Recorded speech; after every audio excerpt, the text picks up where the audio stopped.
해피 뉴 이어! 드디어 2020년이 가고 2021년이 되었습니다. 올해도 앞으로도 잘 부탁드리겠습니다. 판타리얼 동물원의 2021년 첫 번째 영상은 올해부터 시작될 한국 동물원의 큰 변화에 대해 이야기해보려 합니다. 이름하여 제1차 동물원 관리 종합계획.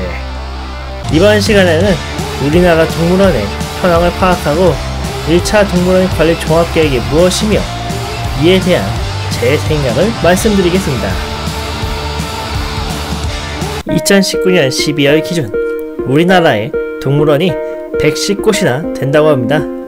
이것은 2018년과 비교했을 때 13곳, 2015년과 비교했을 때 64곳이 증가한 것이며 국내 동물원에서 사육되고 있는 동물 마리수는 58,348마리입니다. 그리고 동물원이 아닌 음식점 또는 서비스업을 등록된 이색 동물과 카페는 2020년 5월 기준 87곳이 있으며 그중 16곳은 이번 팬데믹으로 인해 휴업 중이라고 합니다. 현재 동물원 설립은 등록제이고 이에 관련된 전문 검사관제, 동물복지조문, 법정교육 이수 의무, 전문 지원 기관은 전무한 상태이며 전문 인력 역시 사육사 1명에서 3명, 수의사는 비상급 총탁도 허용된 상태입니다. 그렇다면 우리나라 동물원 수준이 어떠하느냐?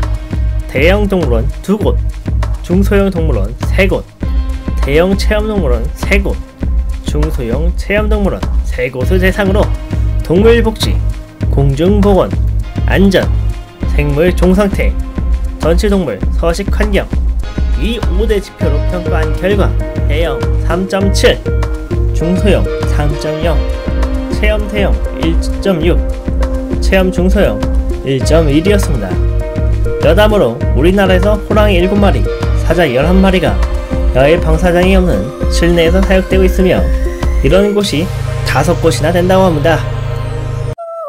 2021년 1월 1일, 즉 오늘부터 2025년까지 시행될 이 계획은 2018년 6월 동물원 수족관의 적정한 관리를 위해 5년마다 동물원 및 수족관 관리 종합계획을 수립토록 법령이 개정된 후 마련된 최초의 법정 계획입니다. 사람과 동물 모두가 행복한 동물원이라는 비전을 갖고 있으며 5대 전략으로 구성되었습니다. 단순히 등록만 하면 되는 동물원 등록제에서 허가제를 전환하고 900종의 동물에 대한 사육 기준을 마련하여 동물원 허가 검사 시에 전문 검사관이 가서 여기가 사육 환경이 괜찮은지, 이 동물을 수용하기에 적합한 여건을 갖췄는지 이런 검사를 하는 것입니다. 여기서 사육 기준 중 이야기에 나온 것을 보면 2020년부터 맹수류는 야외 방사장이 있는 곳에서만 전시할 수 있다고 합니다. 즉 아까 말한 실내 동물원인 호랑이 사자 사육 2020년부터는 안 된다는 겁니다. 그리고 오랑우탄, 침팬지, 코끼리, 곰, 사자, 호랑이 등 특별하게 보호 관리할 필요성이 있는 동물종을 선정하여 별도의 관리 지침을 마련하고 사육사 등 법정 관리 인력 요건도 강화한다고 합니다. 기존 동물원의 경우 강화되는 시설 기준에 맞추어 동물 서식 환경을 개선하는데 필요한 기간을 부여되며 공용동물원의 복지 수준을 진단하여 열악한 노후시설을 점진적으로 개선한다고 합니다.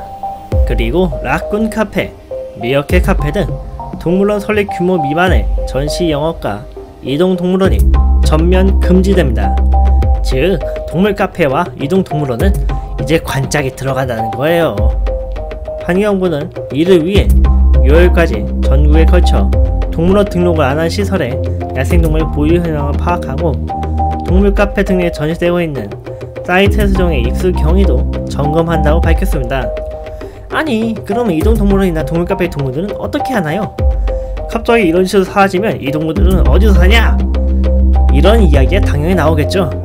유기 또는 소유 포기로 방치되는 외래종으로 인한 생태계 교란 등을 사전에 예방하기 위해 국립생태원 및 공용동물원에 외래 유기 야생동물 보호소의 설계에 들어갔다고 합니다.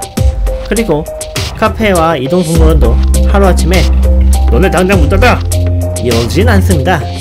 보호소도 설계하고 만드는데 시간이 걸리니 회 없이 보유동물의 적정 처리를 위한 시간을 주기로 했습니다. 그 시간은 개정 법률안 공포로부터 3년이며 공포일로부터 6개월 이내에 보유동물 현황 등을 자진 신고하는 업체에 대해서는 1년의 적용 유예 기간을 추가로 부여할 예정이라고 합니다. 코로나19로 인해 인수공통 전염병에 대한 예방의 중요한 시국에 1차 동물원 관리 종합계획에도 이러한 부분을 포함하고 있습니다. 야생동물의 전 생애 건강관리 체계를 위한 기본 원칙 및 질병 발생 시 조치 요령을 담은 질병 공중보건 관리 지침서를 마련한다고 합니다. 또한 동물원에서 전염병이 발생하는 경우 발생 단계부터 국내 야생동물 질병관리원, 지방유역환경청, 질병관리본부, 농림축산검역본부, 지자체 등에 즉시에 알리도록 의무화됩니다. 그 밖에도 동물을 3단계로 구성하여 상근 수의사가 필요한 종을 선정하는 등 종별, 규모별 수의사 수를 강화한다고 하며 동물원에서 동물을 살충하는 등의 재난 예방과 사고 시 신속하게 대처할 수 있도록 동물원 안전관리 규정을 마련하고 주기적인 모의 훈련도 실시한다고 합니다. 동물원의 긍정적 기능 중 하나인 종 보전. 하지만 우리나라에선 서울대공원 이외엔 이런 기능이 잘 돋보이진 않았죠. 그래서 관리 종합계획에 동물원의 종 보전 기능을 강화할 계획도 들어갑니다.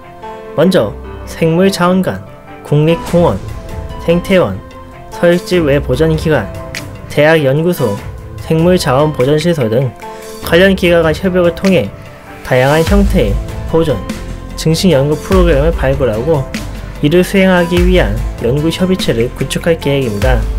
또한 현재 서식지 외 보전기관이 서울대공원, 에버랜드, 청주동물원 3곳인데 2025년까지 6곳으로 늘릴 예정이고 대상 동물종도 확대할 것이라고 합니다. 그리고 2024년까지 동물원 정보 관리 시스템을 구축함으로써 2025년부터 보전 가치가 큰 국내 멸종위기종 같은 주요 야생동물의 사육, 수의 정보와 등재 및 전산화될 것이고 고도화를 통해 짐스와 연동한다고 합니다. 여기서 짐스는 세계 동물원 정보관리 시스템의 약자로 22,000여 종, 1,000만여 개체들을 등재, 관리 중이며 수의 방역 정보 8,200만여 건, 사육 관리 정보 2억 2천만여 건이 등재되어 있고 우리나라는 서울동물원과 에버랜드 2곳이 회원으로 가입되어 있습니다. 그 밖에 2024년부터 매년 연구, 교육 성과 발표회를 개최하고 동물원이 보유한 살아있는 야생생물을 활용하여 자연 생태, 환경 보전에 대한 현장 체험 교육 과정을 개발하며 2023년까지 교육부 등과의 연계로 유치부, 초중고 학생형 교육 콘텐츠를 개발, 보급하여 생물자연서 보전과 동물원 제도에 대한 대중의 인식을 높일 계획이라고 하네요. 무분별한 번식 예방을 위해 2024년부터 국립생태원 주관으로 외래 전시동물 증식협력 프로그램을 구축하여 국제적 멸종위기종, 맹수류 등 특별보호가 필요한 주요 외래종의 증식 연구를 시작합니다. 이 연구를 통해 해외로부터 수입되는 외래 야생동물 개체수를 줄이고 국내 동물원 사육 환경과 동물 복지도 개선할 전망이라고 합니다. 또한 전 지구적 생물 다양성 감소, 쇠퇴 등 문제 대응을 위해 국제동물원기구, 시민단체, 정부 간 협력 개체를 구축하고 상호 축적된 연구 결과를 공유하여 연구 역량을 향상시키고 국내 멸종위기종 보건사업도 활성화할 것이라고 하며 역량 강화를 위한 프로그램을 운영하고 해외 전문가 초청, 국제 행사 참여 등을 통해 해외 우수 사례를 적극 도입하는 등 국내 동물원 정책의 선진화 프로그램을 적극 도입할 것이라고 합니다. 마지막으로 동물원 선진화 기반을 마련하기 위해 전곳 4곳의 동물원은 각각 수도권, 강원 충청권, 호남 제주권, 영남권의 거점 동물원으로 지정할 것이라고 합니다. 이 거점 동물원은 전문적, 행정적 기초 여건을 갖춘 동물원이 선정될 것이고 22년부터 평가를 거쳐 선발된 동물원에는 혁신 거점센터 설치, 모범 동물원으로서 인력과 장비를 갖추고 해당 권역 내에서 동물원 관리, 지원 컨설팅, 공동 연구 및 전문 교육 등을 수행할 것이라고 합니다. 물론 여기에 선발된 거점 동물원의 운영비가 지원할 것입니다. 또한 국립생태원은 동물원 관리 전문 기관으로서 동물원 전문 지원팀이 설치될 것이고 사육사, 수의사, 법정 교육 도입 및 인력 양성 프로그램을 운영할 것이라고 합니다.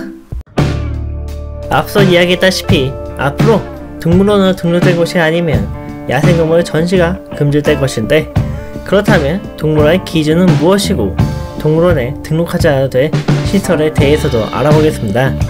먼저 동물원 기준은 야생동물과 가축이 10종 또는 50개체 이상을 보유, 전시하는 시설이고, 수족관의 경우 해양 또는 담수생물이 전체 용량이 303제곱미터 이상이거나 전체 바닥 면적이 200제곱미터 이상인 수조의 보유, 전시하는 시설로 여기서 동물 판매 시설은 제외합니다. 그렇다면 이런 등록을 하지 않아도 되는 시설은 무엇이 있을까요? 첫 번째, 개인 취미 사육자. 두 번째, 순수 가축과 반려동물만 보유한 동물 카페.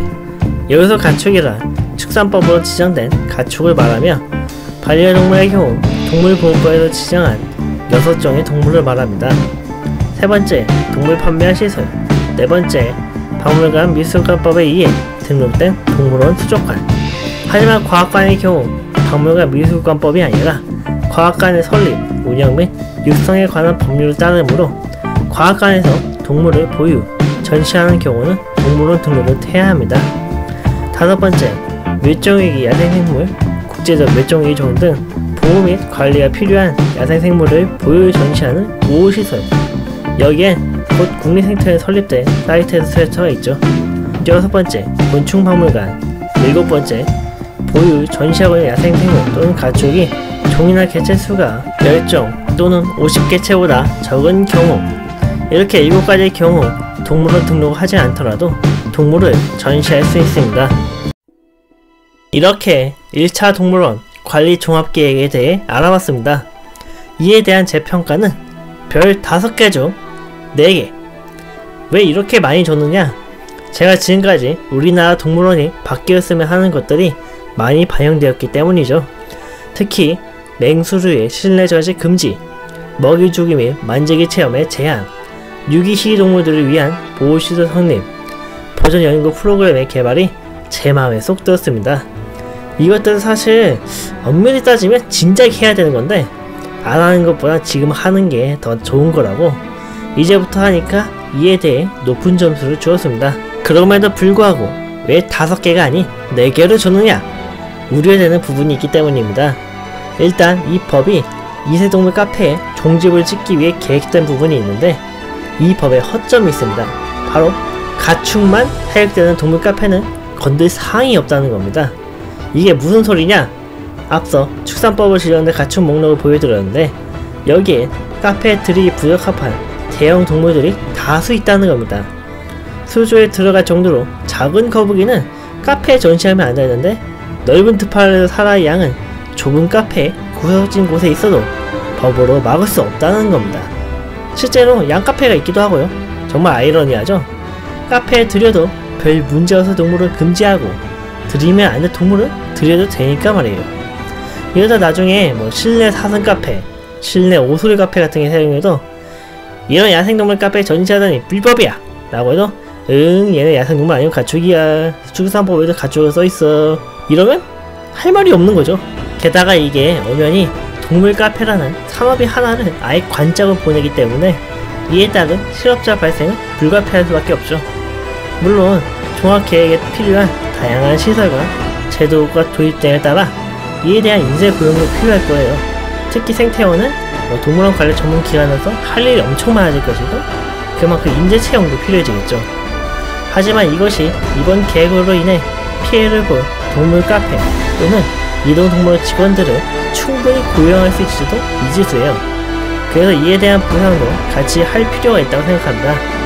그리고 계획과 별도로 여러 다양한 반려동물을 기르는 현대사회에 법에선 반려동물을 고작 6종만 규정하는 것도 이젠 수정이 필요할 규정이 아닐까 생각됩니다. 이야기가 길었는데 제 의견은 한 줄 요약하면 고쳐야 할 점은 분명 있지만 처음씩은 괜찮은 편입니다. 자, 여러분의 생각은 어떠신가요? 여러분의 의견을 댓글에 남겨주시고 이러한 계획이 실행되고 있음을 더 많은 사람들에게 알려주기 위해 이 영상을 공유하는 것을 얼마든지 환영합니다. 지금까지 환상과 현실 넘나드는 이야기 동물원 판타리얼 동물원이었습니다.